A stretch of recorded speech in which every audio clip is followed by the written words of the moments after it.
Greetings smartwatch fans! Ito meron tayo ulit na isa sa mga affordable na watch ultra clone sa market, ang T900 Ultra Smartwatch. Ang isa sa mga popular na naunang version nito ay yung T800 Ultra Smartwatch. So sabi nila ito daw ang upgrade ng T800, ang T900 Ultra Smartwatch. So i-check natin, titingnan natin kung okay nga ba ang watch ultra clone na ito. And kung nakikita nyo, nasa 49mm version siya na smartwatch na body frame. Okay, so ang contents, ang box, ito yung pinaka-packaging niya. T900 Ultra Smartwatch. Okay, may space aluminum case, yung color, 49mm smartwatch. At may kasamang flexible silicone ocean strap. Okay, ano pa bang laman ng box nito? Meron tayo dito ang magnetic charging cable. Tapos ang user manual. Kasama na din dito ang instructions at ang QR code para sa application. Kung napapansin nyo, so gumagamit siya ng HiWatch Plus support application. So ito yung pinaka-app niya. So available sa iOS and Android platform. So sa design naman, ito yung design ng smartwatch. Again, aluminum space gray ang color ng smartwatch. Tapos, ito, yung pinagkaiba nga lang nito sa mga bagong 49mm smartwatch, kung napapansin nyo, wala siyang watch strap lock. Okay? Wala rin siyang screw. So, drawing lang nandito. Fake. Okay? So, yung pag-attach, force fitting lang. And alam naman natin, karamihan sa mga force fitting na to ay hindi masyadong mahigpit yung pagkakalak ng strap. Especially pag bumili kayo ng third party strap. Pero in terms of design, pareho pa rin naman. So meron tayong ditong crown button. May pill shape button tayo dito. Okay, yung side button natin. At meron tayong orange action button. Ganun pa rin, may speaker grill pa rin dito. So, ocean strap na may steel buckle. So, check natin yung contents. Ano nga ba yung mga features sa loob ng T900 Ultra Smartwatch na ito? Okay, so, check natin. Buksan natin. Tingnan natin kung may battery life pa to. May juice pa ba? Ayun, meron. Hello! Again, ito ang T900 Ultra Smartwatch. Ayun. So, open ka agad. So, meron tayo dito. Preloaded ka agad yung watch faces. Tingnan nga natin. Pwede bang, yun, pwede pala tayong mag-navigate using yung crown button. So, ilang watch faces tayo meron? Meron 1, 2, 3, 4, 5. At least 5 watch faces ang available sa smartwatch na ito. Yung preloaded. Of course, kung gusto mo ng additional watch faces, kailangan mo i-download yung HiWatch application. Available din sa Android at iOS. Ito, napapansin nyo, okay lang naman yung black border. Okay. Touchscreen siya. Ayun. So, ito, quick setting sa baba. Style 1. Style 2, tingnan nga natin. Ayun, yung style 2. Dito sa kabila, watch faces. Dito rin sa kanan, puro watch faces din. Okay, so pwede kayong magpalit kaagad ng watch faces. Okay, swipe lang. Yung ayoko lang dito sa ganitong format ay minsan nagpapalit yung watch faces. So, pero check pa rin natin kung meron bang watch face lock. Okay, yung smartwatch. So far, parang wala naman. Okay, so wala siyang option for that. Anyway, balik ulit tayo dito sa smartwatch. Tingnan natin yung main menus and functions ng wearable na ito.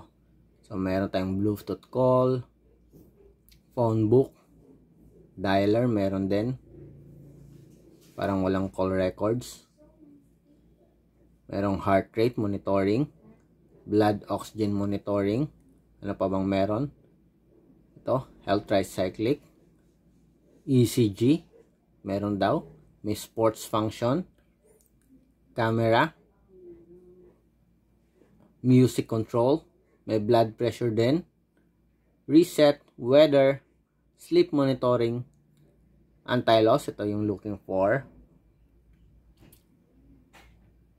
Balik ulit tayo doon. Tapos, ano pa bang meron? Check natin. Explore natin kung anong laman ng T900 Ultra Smartwatch. So, sa menu options, meron tayong 5 menu options. Ayun, ang ganda. Okay. So, subukan natin. Check natin yung iba't ibang menu. Style 1. So, bubble style. O, tinatawag nilang honeycomb style. Tapos, meron tayong style number 2. Ito yung list style. Ito yung isa sa pinakamadaling gamitin. Style 3. Okay. So, grid style. Style 4. Ayan. Rotating style o circular menu. Style 5. Ganun pa rin. Kaya lang mas less detail dito. Okay. So, yun yung 5 menu styles ng T900 smartwatch. Balik tayo sa style number 2. So, may heart rate, Facebook support, calculator, WhatsApp meron din, Twitter meron din. Ito yung QR code, ito sa support app. More, Siri, set language, tingnan natin, may Tagalog ba? Filipino? Indonesia lang meron dito. Okay, French, English, Chinese, pero walang Tagalog or Filipino. Okay, backlight time. So, habaan natin, 30 seconds. Set date. So, pwedeng mong mag-adjust ng date. At iba pa. So, sa heart rate, tingnan natin yung animation ulit. Ayun yung animation ng heart rate. Sa blood pressure, check natin. Ayun. So, the same din sa ibang format ng smartwatch. Sa sports, ilang bang sports meron to? Check natin. So, may running, may bike riding,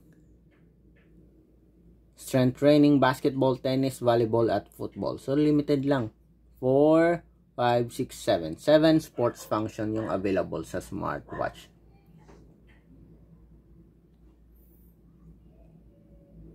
Okay, so kung gusto yung comprehensive na sports function, medyo limitado lang. Basic lang yung meron sa T900 Ultra Smartwatch. Okay, so ito ang orange action button. Press natin. Yun. So usually dedicated to sa sports function. Shortcut sa sports. Okay. Ito yung return button. Balik. Ito, pwede kang mag-zoom in, zoom out pag naka-honeycomb yung menu, at pwede rin gamitin para mag-browse o mag-select ng iba't ibang watch faces. Okay. So, ito ang T900 Ultra Smartwatch. Isa sa mga naunang watch ultra clone sa market at isa rin sa mga pinakamura na watch ultra clone. Ang T900 Ultra Smartwatch. Okay. Yung ayaw ko lang dito ay wala siyang watch strap lock. Fake din dito yung screws. Limited yung sports function. Pero sa display, okay rin naman yung screen display ng T900 Ultra Smartwatch. So, kung may mga tanong at gusto nyo pang malaman kung ano pa yung ibang smartwatch sa market, like, subscribe, and share. Plus, meron din kaming monthly giveaway ng smartwatch sa mga subscribers. Yung mga ni-review namin dito, ipamimigay namin sa mga subscribers. So, subscribe lang. Keep on subscribing. Okay? Para monthly, baka sorting kayo ang isa sa mga mapili na makakuha ng smartwatch namin dito. Okay? Bye!